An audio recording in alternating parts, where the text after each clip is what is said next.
week. Thought I'd change up a little bit, guys.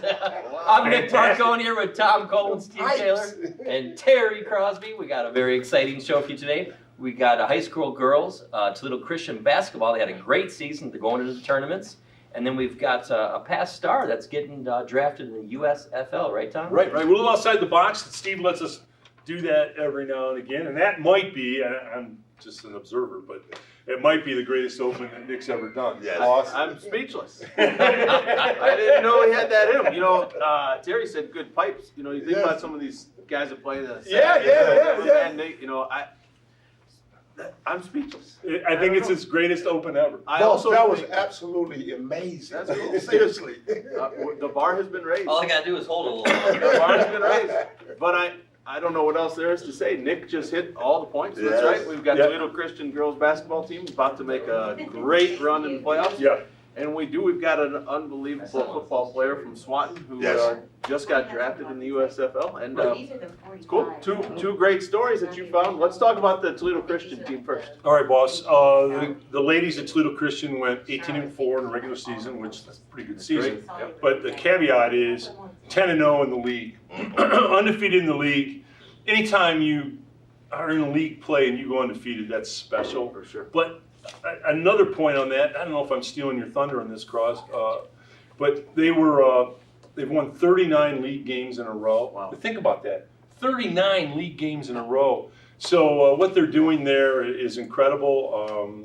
Hats off to the Toledo Christian ladies and Tim Wensick, who's their coach, which we're going to talk about later, I think.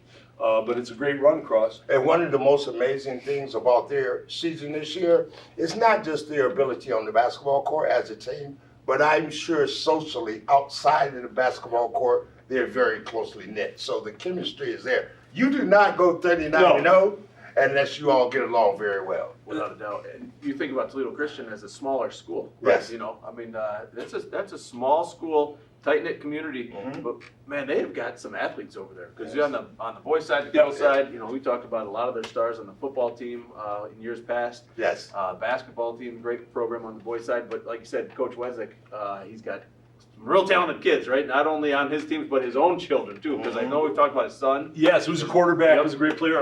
And Macy Wensick is one of the standouts on the team, and she's, of course, Coach's daughter. And, you know, it's interesting because I always ask these guys, I just had a chance to interview Coach just the other day. And I said, what do you do? You know, is it I've interviewed coaches with their kids. I coached my own kids and I never got it right. You know, I wasn't going to be too easy because I didn't want people to say, hey, he's playing or she's playing because. So I was always too hard. You know, I couldn't find that middle rail. It was real hard for me. But I asked Coach, so what do you do? And I've talked to other coaches and they say, our rule's the driveway rule.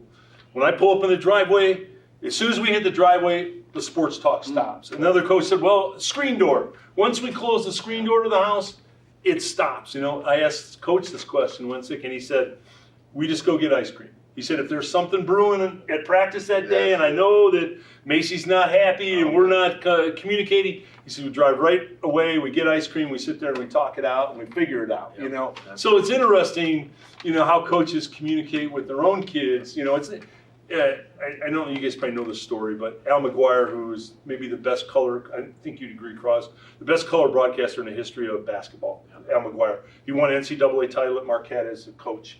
And one day he's coaching at Marquette, and a kid walks in his office and says, I'm better than your kid. His kid was on the team. Allie was his name. He said, I'm better than your kid, and I should be playing. Al sat there, and he looked at the kid, and, you know, pregnant pause, and he looked at the kid. He says, you know what? You're right. You are better than my kid. But you're going to have to be a whole lot better than my kid to play. And the kid turns and walks out.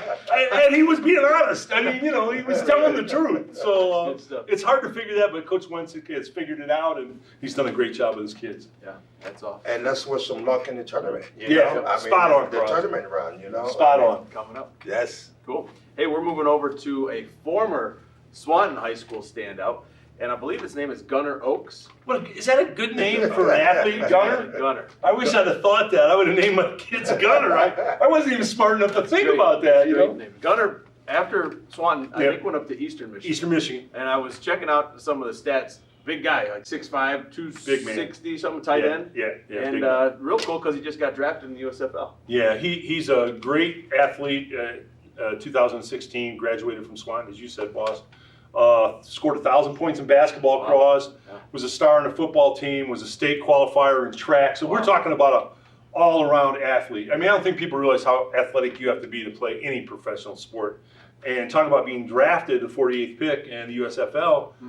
A guy sitting next to us, boss, knows a little something about being drafted as a professional athlete. That's really a thrill, Cross. You know what? That has to be such a gratifying feeling for him. You know, knowing that all his life he's worked so extremely hard to achieve what he's achieved in his sporting life. You know, and also in education. We always include education. You know, but the climax of all that hard work to be drafted. I mean, that is one of the greatest feelings ever. I mean, I can remember the day when I was drafted, right?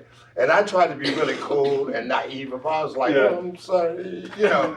But inside, internally, that had to be one of screaming inside. Yes, that had to be one of my most exciting experiences in my life. That's so cool. Congratulations, young man. Yeah, great stuff. Congratulations. Man. And it's cool, you know, represent Northwest Ohio.